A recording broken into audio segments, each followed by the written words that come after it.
አቶ ደረጀ በስተመጨረሻ ናታንን ሲጥ አደረገውና አቢጌል በፈጠረችው ተንኮልና እንዲሁም ደግሞ ተንከሴ ስራ አምኖ ናታን እኔ ነኝ ሰውየውን የደፋሁት ብሎ ተናገረ።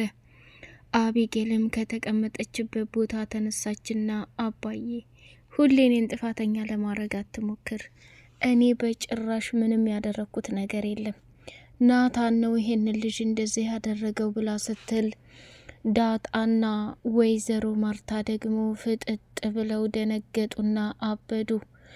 አቢጌል ያደረገችው ነገር እጅግ በጣም አደገኛና ከባድ ነገር ስለነበረ አቶ ደረጀም ከቤት ሬሳው ናታን ጋር በመኪና ይዘው ሂደው ሌላ ቦታ ላይ ካደረጉ በኋላ መጣና ሲያፈጥባት አባዬ ኤቢ ምንም ነገር አላደረገችም፣ ልጁ ላይም ኤቢን አንገቷን ሲጥ አድርጎ ሲያሰቃያትና መከራውን ሲያያት መጨረሻ ላይ እኔ ነኝ ይሄን ነገር ያደረኩት ብሎ ሸምጥጦ ከዳና ናታን አንተ ይሄን ታደርገኛለህ ብዬ በጭራሽ አላሰብኩም ነበር አለና ከአቶ ደረጀ ጋር ፊት ለፊት ተፋጠጡና ተጋደሉ።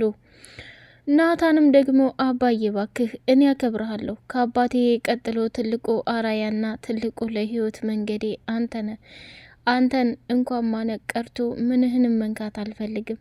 እንደውም ስትጨነቅና ያለህበትን ስሜት ብዙ ጊዜ እየተረዳሁኝ አንተን ለመምከርና እንዲሁም ለመጠበቅ ሞክሬ ነበር። ዛሬ ኤቢ ይሄን ነገር ስላደረገች እሷንም ልሸፍንላት ነው። ቢያንስ እንኳን ሴት ልጅ ናት አባዬ፣ ይሄን ነገር ከኛ ውጭ ማንም ያየው የለም። ነገሮችን ደብቀው ማለፍ እንችላለን። ምንም ቢፈጠር ምንም በቃ ኤቢ እስር ቤት ገብታ ማየትንና ስትሰቃይ መስማትን አልፈልግም ብሎ ደመደመ። አቶ ደረጀ ደግሞ አንተ ምንም ነገር አላደረክም፣ ይሄን ነገር ያደረገችው እሷ ናት። ሲጀመር አርጆንን ከአንዴም ሁለቴ እዚህ ቤት እንዳይመጣ ስንት ያስጠንቅቅ ያለሁ። በዛ ላይ ደግሞ የታሰረ ጊዜ እናቱ እንደዛ ደም እንባ አልቅሳ ከዛ ቦታ ላይ እንዲወጣ ከተደረገ በኋላ አቢጌል አጠገብ እንደማይደርስ ቃል ገብቶ ነበር። ምን ልታደርጊ ጠርተሽው ነው? እኔ ምንም ላደርግ አልጠራሁትም። ዳጣም ባለፈው ከአርጆን መስተፋቅር መድኃኒት ተቀብላ ለናታን ልታደርግለት ነበረ። ምናልባት ያንን መስተፋቅር የሰጣት ለሱ መስሎት እየጠበቃት ነበር። መጨረሻ ላይ ግን ኤቢም እንደማትፈልገውና በጭራሽ አጠገቧ እንደማይደርስ ከነገረችው በኋላ በጣም ተናዷል። አርጆን ከቅርብ ጊዜ ወደዚህ እንደተቀየረና እንዲሁም ደግሞ ለአቢጌል ከባድና አደገኛ ነገር እያሳየ መሆኑን አይተን ነበረ።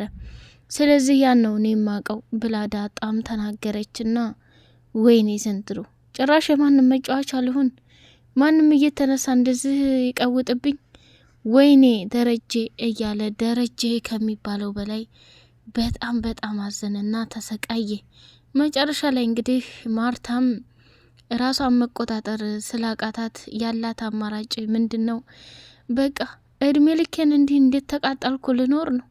እድሜ ልኬን እንዲህ እንዲሆንኩ ልኖር ነው? እንደው ባረባ እንደው የሴት ጎረምሳ እንደው ምን አለ እንደው አንቺን ስፈጥርሽ ሁሉም ነገር ጥንቅር ብሎ ቀርቶ ቢሆን ኖሮ፣ አንቺን ስፈጥርሽ እንዲህ ብዬ ቢሆን ኖሮ እያለች በሀሳብና በንዴት ቅጥልኝ ግብግብ ብላ እያለቀሰች ትገኛለች። ወይኔ ልጆቼ ላይ ዘንድሮ የደረሰብኝና እየሆነ ያለው ስቃይ ፈተና ምንድን ነው? ኤቢ እድሜሽን ዛሬ ከዚህ ክፍል ላይ ደረጀ ቢያወጣሽ አንቺ የሰው እንዴት አርገሽ ትገሊያለሽ? ይሄ እኮ ከባድ ቅሌትና አደገኛ ነገር ነው ያደረግሽው እያለች አለቻት።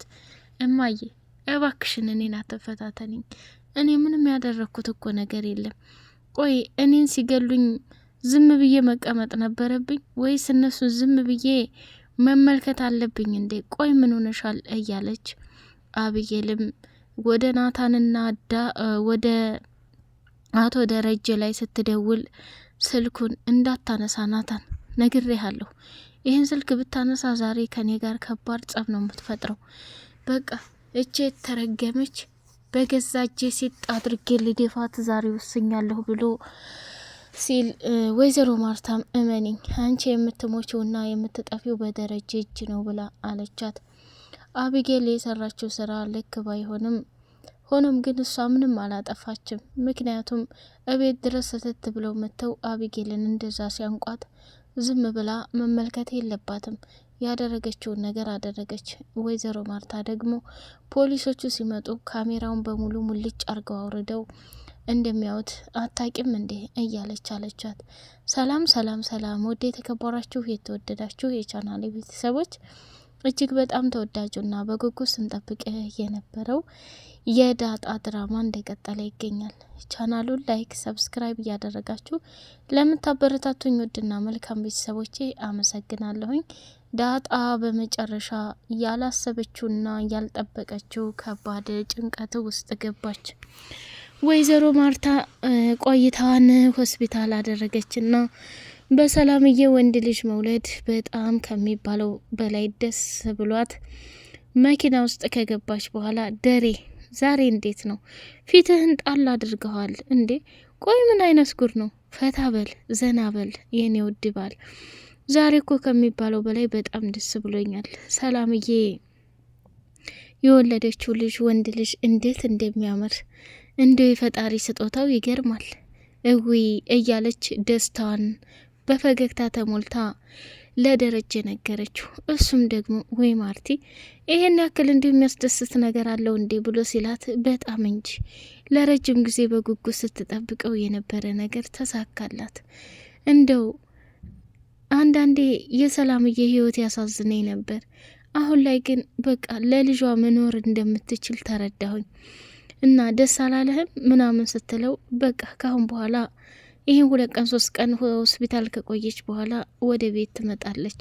በቃ ማርታ እሷ እንደውም አክስቷ ቤት ተመችቷታል። አሁንም ዳጣ አለችላት።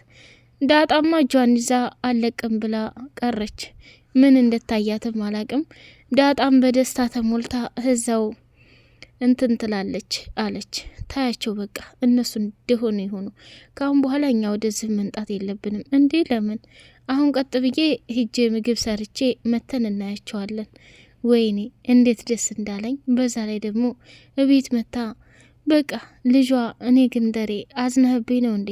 ተቀይመህ ነው እንዴ አለችው። ለምንድን ነው የምቀየመው? ቆይ ምን ሆነሻል ብሎ ሲላት፣ አይ እንደ ተቀየምክማ እያየሁ ነው። ለምን ብትል ያስደስትህ ነበራ።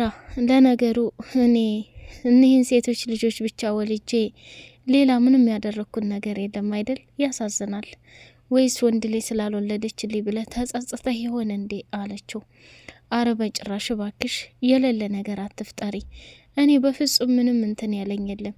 እነዚህን የመሳሰሉ ልጆች እኮ ሰጥተሽኛል። በያሁን ወደ ቤት እንግባና የምሰሪውን ሰራርተሽ እኔም ሻወር ልግባና ተያይዘን መሄድ አለብን ብሎ አለ። እሺ አለችና ወይዘሮ ማርቲ ሰተት ብላ እንግዲህ ወደ ቤቷ ስትገባ ናታንና ዳጣ እየቀወጡት ይገኛሉ።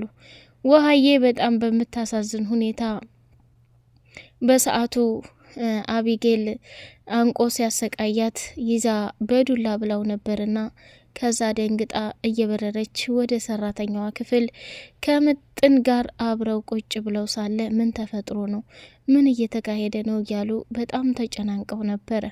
መጨረሻ ላይ ታዲያ ውሃም እውነታውን ለምጥንና ለለዛ ስትናገር ናታን መጣና ስሚ ውሃ፣ ይህን ሰውዬ አትነካኪ፣ ምናልባት አሻራው አንቺ ላይ እንትን ሊል ይችላል፣ ቀጥ ብለሽ ወደ ምኝታ ክፍል ግቢ አለና ውሃን እንዲሁም ደግሞ ምጥንና ለዛን ከዚህ ክፍል እኔ ወይም አባዬ ሳንመጣ ማናቸውም እንዳትወጡ ብሎ አስጠንቅቋቸው ተመልሶ ሲሄድ አቢጌል የምትሆነው ሁሉ ግራ ገብቷት አርጆንን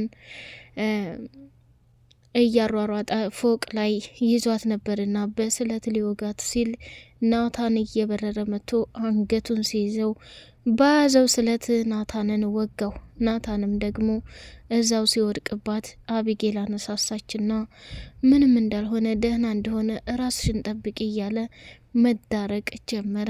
መጨረሻ ላይ አርጆንም ከዛ ቦታ ላይ እየበረረ ሄደ። ይሄኛው አዲሱን ልጅ የመቱትን ክችል ላይ እየተመላለሱ ሲያዩት ማርታና ደረጀ የመጡና የተፈጠረውን ነገር ማመን አቃታቸው። አፈጠጡ። ናታን የተፈጠረውን ነገር ቶሎ ብለህ ንገረኝ ብሎ አቶ ደረጀ መጮህ ጀመረ። ናታንም ደግሞ እኔ አይደለሁም እሱ ነው እንዲህ ያደረገው፣ ናታን ነው የገደለው እያለች ብዙ ነገር መቀበጣጠር ጀመረችና ደረጀና ናታን ሰውየውን እየገተቱ አንስተው መኪና ውስጥ አስገቡና ከቤት ውጭ ወጡ።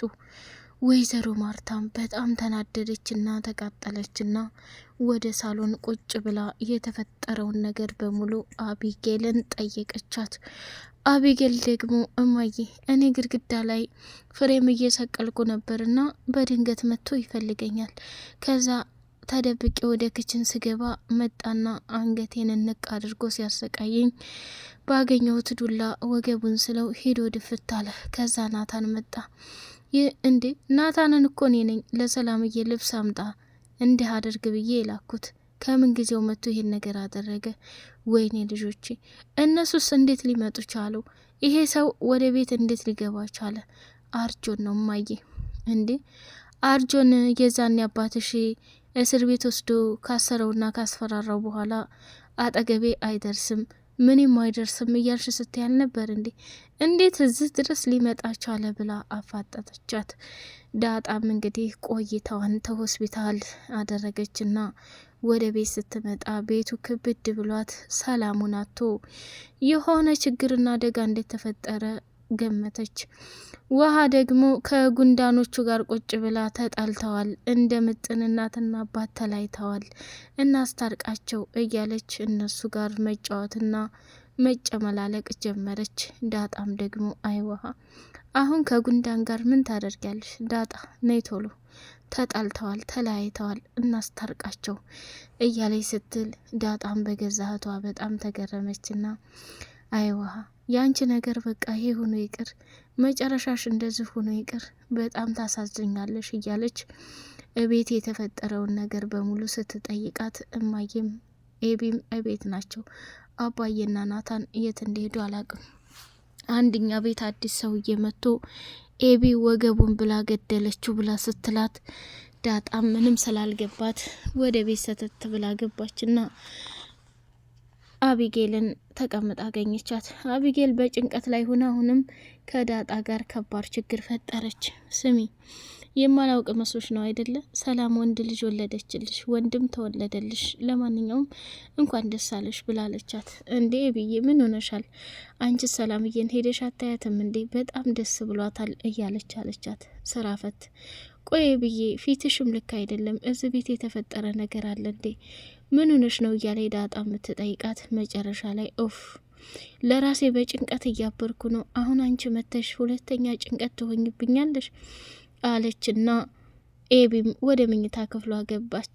ለዛ ክችን እያጸዳች ሳለ ዳጣ እዛ ቁጭ አለችበት ሶፋ ላይ ሆና የተፈጠረውን ነገር ለዛን መጠየቅ ጀመረች። ዳጣዬ እኔ ምንም ያየሁት ነገር የለም፣ መኝታ ክፍል እንዳትወጡ ተብለን እዛ ነበር፣ ግን የሆነ ከፍተኛ ጉዳት የደረሰበት ሰው እንዳለ ይሰማኛል።